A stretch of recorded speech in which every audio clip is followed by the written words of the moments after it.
그래도 찬양은 한 잔 해야 돼요.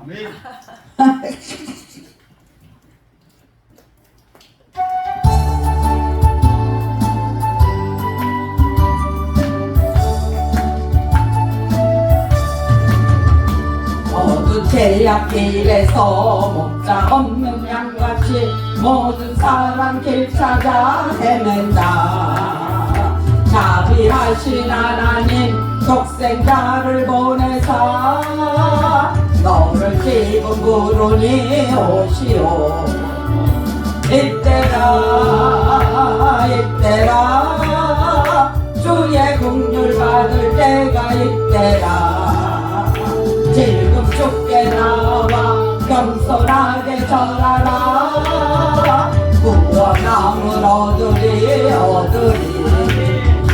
험한 십자가 위에 달려 돌아가신 주 다시 살아나셨네. 기쁘다. 죄인 구원하실 때 어서 주께 나와 역시 은혜 구하라 구하라. 이때라 주의 긍휼 받을 때가 이때라. 지금 주께 나와 겸손하게 절하라. 구원함을 얻으리 주의 귀한 말씀에 영원 생명 있나니 주님 너를 용서해 주신다. 주가 부르실 때에 힘과 정성 다하여 주의 은혜 받으라 받으라. 이때라 주의 긍휼 받을 때가 이때라. 지금 주께 나와 겸손하게 절하라. 구원함을 얻으리 세월 빨리 흐르고 세상 친구 가는데 너의 영혼 오늘 밤 떠나도 주의 구원 받으면 천국에서 영원히 주와 함께 살리라 살리라. 이때라 주의 긍휼 받을 때가 이때라. 지금 주께 나와 겸손하게 절하라. 구원함을 얻으리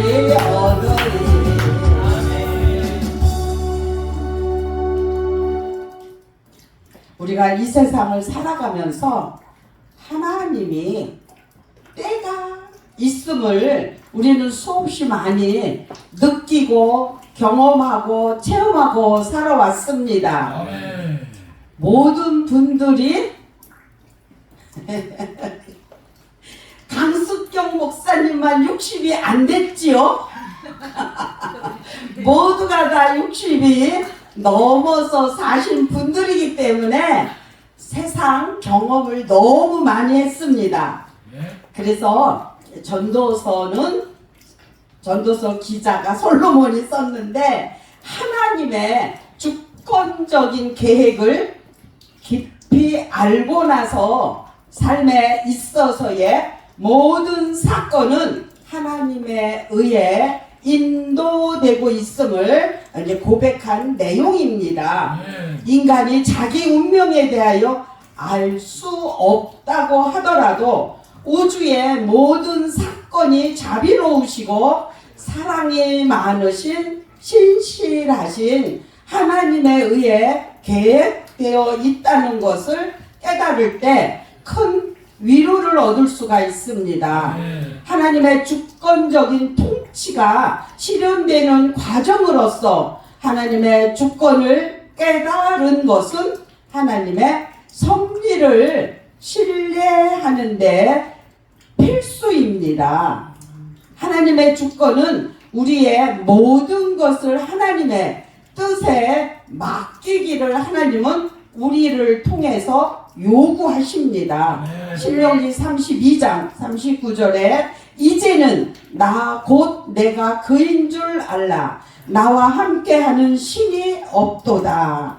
내가 죽이기도 하며 살리기도 하며 상하게도 하며 낫게도 하나니 내 손에서 능히 건질 자가 없도다.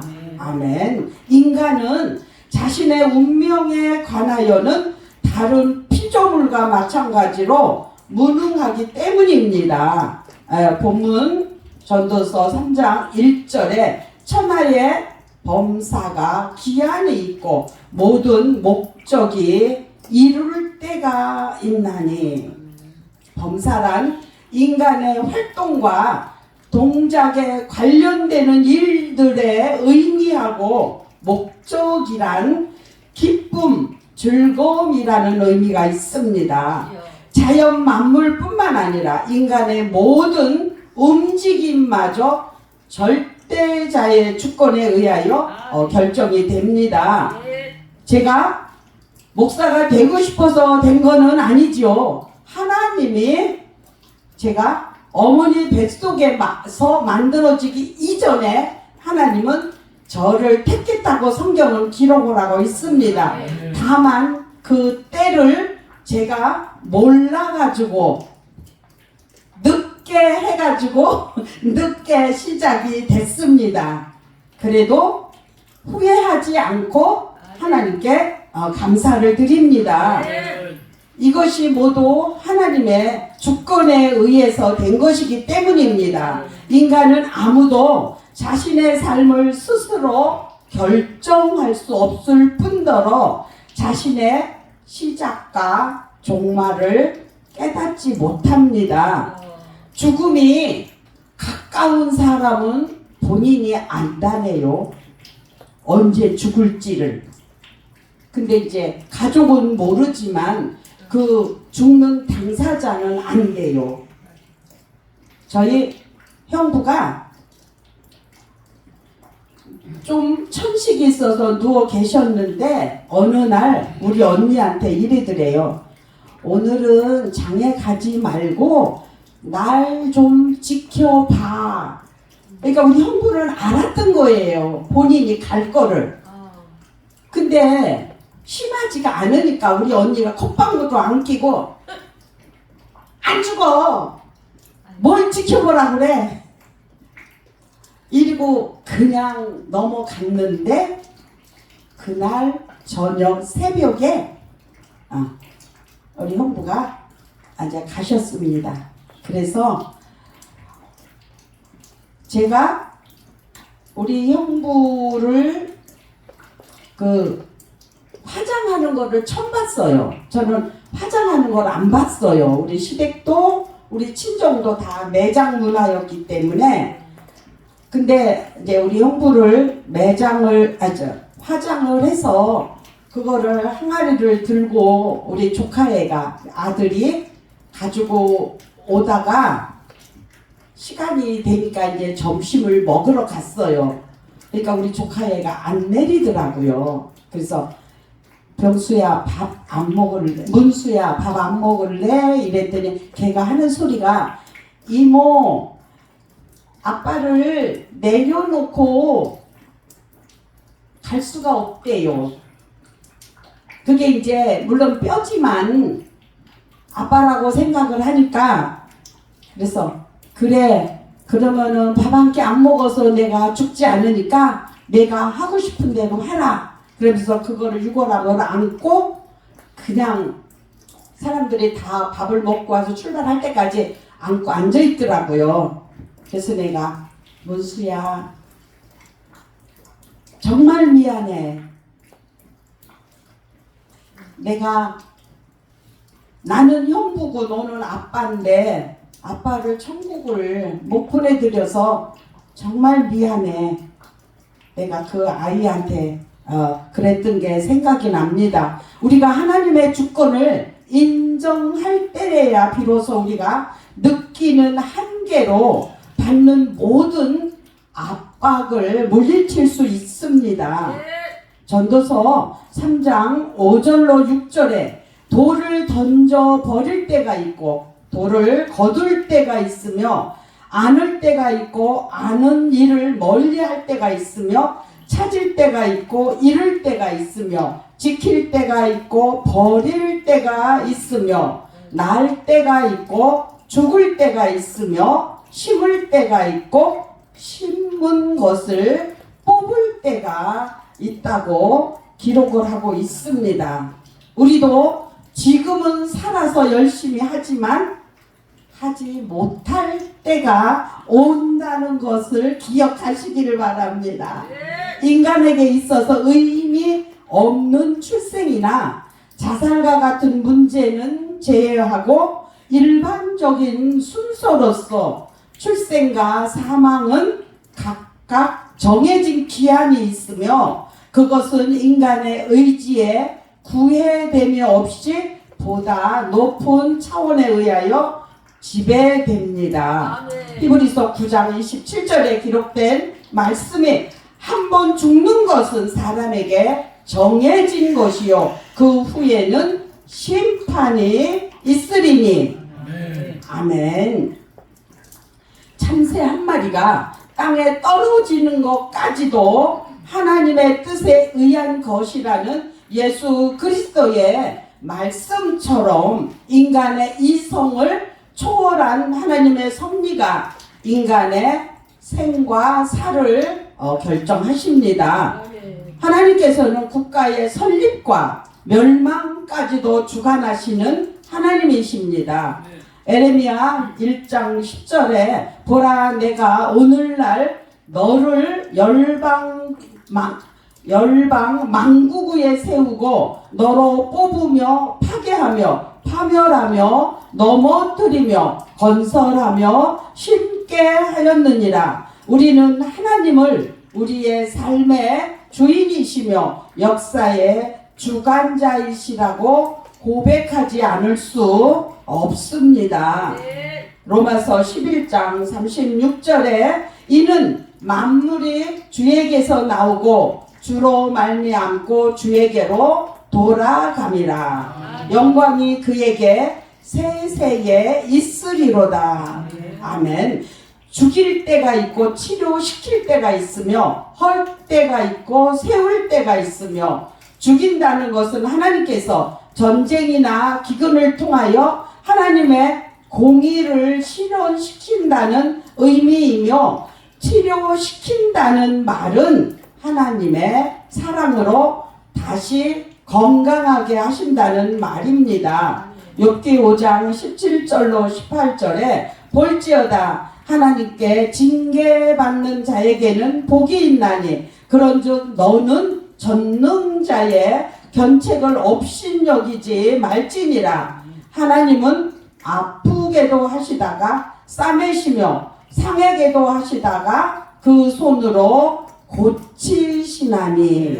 아멘. 하나님의 심판이 땅에 널리 퍼져 모든 것을 황폐시키는 때는 죽이는 때이요 하나님 앞에 나서서 의를 주장할 자가 한 사람도 없다고 성경은 기록을 하고 있습니다. 인간이 하나님께 돌아와 회개한다면 하나님께서는 상처를 싸매어 주실 것이며 무너뜨린 것을 재건하실 것입니다. 시편 102편 13절에 주께서 일어나사 시온을 국률이 여기시리니 지금은 그를 국률이 여기실 때라 정한 기한이 오미니이다.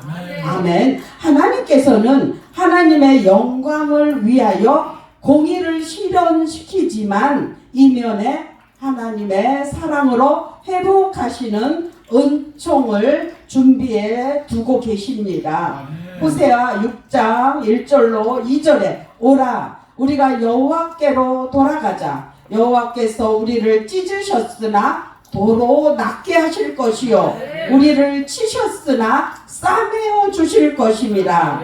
여호와께서 이틀 후에 우리를 살리시며 제3일에 우리를 일으키시리니 우리가 그 앞에서 살리라. 아멘. 돌을 던져버릴 때가 있고 돌을 거둘 때가 있으며 안을 때가 있고 앉는 일을 멀리 할 때가 있다고 하나님께서는 나라와 나라 사이의 일을 하나님 주관에 넣으시고 역사하십니다.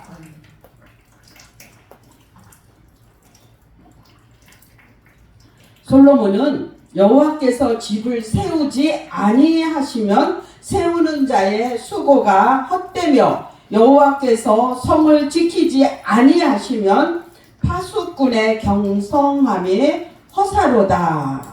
시편 127편 1절에 기록된 말씀입니다. 찾을 때가 있고 잃을 때가 있으며 지킬 때가 있고 버릴 때가 있으며 우리의 소유를 영원히 지니지 못한다고 말씀을 합니다. 사람들은 자기가 노력한 대가로 얻은 물질에 대해 굉장한 집착을 가져 그 물질이 영원히 자기 것으로 착각하며 살아갈 때가 있습니다. 인간은 단지 하나님께로부터 받은 물질을 관리해야 하는 관리자일 뿐 그것의 주인이 아님을 알아야 합니다. 하나님께서는 하나님의 백성에게 각자가 지니고 있는 모든 것을 버리도록 요구할 때도 있습니다. 가져가실 때도 있습니다. 하나님의 요구에 우리가 깨닫지 못하고 순종하지 않으면 하나님이 다 가져가실 때도 있습니다. 누가복음 12장 33절에 너의 소유를 팔아 구제하여 낡아지지 아니하는 주머니를 만들라. 그 하늘에 둔 바 다함이 없는 보물이니 거기는 도적도 가까이 하는 일이 없고 좀도 먹는 일이 없느니라. 찢을 때란 사람의 슬픈 일을 당하여서 그 슬픔의 감정을 표현할 때 옷을 찢어 지극한 슬픔을 나타날 때가 있습니다. 욥기서 1장 20절에 어찌하여 공고한 자에게 빚을 주셨으며 마음이 번뇌한 자에게 생명을 주셨는고. 옷을 찢는다는 것은 이스라엘 왕국의 분열에 대한 상징적 표현이기도 한데 하나님께서는 하나님의 백성일지라도 하나님의 공의를 만족시키지 못한 자를 슬픔의 현장으로 몰아넣으시기도 하십니다. 어떠한 형태로 찢겨졌든지 하나님의 선한 섭리로 인하여 하나님의 나라를 회복시킬 것이며 분열된 하나님의 교회를 하나 되게 하실 것입니다. 이사이야 58장 11절에 내게서 날 자들이 오래 황폐된 곳들을 다시 세울 것이며 너는 역대에 파괴된 기초를 쌓으리니 너를 일컬어 무너진 데를 수보하고 수보하는 자라 할 것이며 길을 수축하여 거할 곳이 되게 하리라. 깨맨다는 것은 오늘을 살아가는 기독교인의 이상이 되어야 하며 기도의 제목이 되어야 합니다. 인간의 모든 수고와 활동은 하나님의 무한하신 계획 속에서 아무것도 아닌 것으로 되기 때문이며 하나님께서 모든 인간 활동의 대가를 그 당사자에게 온전히 제공하시지 않는 것은 하나님의 선하신 뜻이 있기 때문입니다. 하나님께서 그 모든 일을 통해 우리를 행복스럽고 만족스러운 존재로 만드시려는 것이 아니라 그 일로 단련시키시고 다양한 경험을 통하여 은혜를 주시려는 것입니다. 빌립보서 4장 12절에 내가 비천에 처할 줄도 알고 풍부에 처할 줄도 알아 모든 일에 배부르며 배고픔과 풍부와 궁핍에도 일제히 비결을 배웠노라. 하나님의 계획 속에서 모든 아름다움과 조화를 이루며 한 목적을 향하여 발전하고 끝내 하나님의 섭리를 만족시키게 됩니다. 우리는 비록 악하고 비극적인 사건이 이 세계에서 발생한다 하더라도 그것은 하나님의 목적을 이루기 위한 가정으로 이해해야 합니다. 전도서에 나타난 저자가 인생관이라는 것을 이렇게 기록을 하고 있습니다. 전반에 걸쳐 이 세상의 야망과 욕구를 둔 인생은 궁극적으로 허무감만을 맛보게 될 것이라고 역설하고 있습니다. 그에게 있어선 사람이 해 아래서 수고하는 모든 수고는 다 헛되이 바람을 잡으려는 것과 같은 것이었다고 말합니다. 은을 사랑하는 자는 은으로 만족함이 없고 풍부를 사랑하는 자는 소득으로 만족함이 없다고 했습니다. 지혜가 많으면 번뇌가 많고 지식이 더하는 것은 곧 근심을 더하는 것이니 많이 공부하는 것은 몸을 피곤케 하며 여러 책을 짓는 것은 끝이 없을 뿐이라고 기록을 하고 있습니다. 이러한 경향이 철학적인 근대사회에 나타난 것이 곧 염세주의이며 허무주의입니다. 삶에 대한 저자의 이 같은 관념은 그의 머릿속에서 이해되어진 추상적인 개념이 아니라 그의 경험에서 비롯된 구체적이고도 실제적인 것이었습니다. 묻 사람들 사이에서 공감대를 형성하기에 충분한 것입니다. 저자는 죽음의 불가피성과 보편성을 제시하면서 인생의 허물을 증거하라고 했습니다. 그는 짐승에게 죽음이 임하듯이 사람에게도 죽음이 임하니 죽음이란 문제에 있어선 사람이 짐승보다 뛰어난 점이 없다고 하였습니다. 이상과 같은 견해만이 전도서의 저자가 말하는 자신의 궁극적인 인생관은 아니고 우리가 간과해서도 안 될 사실은 위와 같은 관념들에게도 불구하고 저자는 삶이 하나님께서 주신 선물이라는 것을 깨달으면서 즐거운 생활을 누리는 것이 좋다는 점이었습니다.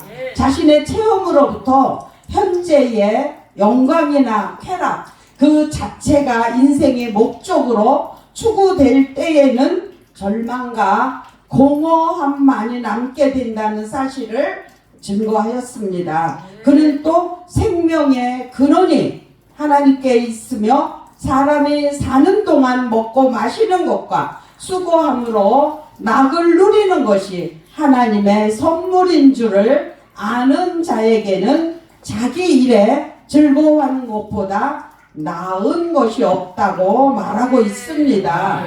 인생에 대한 유물론적이고 허무주의적인 견해를 비판하고 있을 뿐 아니라 하나님을 의뢰하는 자는 결코 낭망치 않을 것이라는 강한 믿음을 우리에게 보여주고 있습니다. 저자는 이처럼 서로 대비되는 인생의 두 측면을 제시한 후 다음과 같은 말로 결론을 맺습니다. 일의 결국을 다 들었으니 하나님을 경외하고 그 명령을 지킬지어다. 이것이 사람의 본분이니라.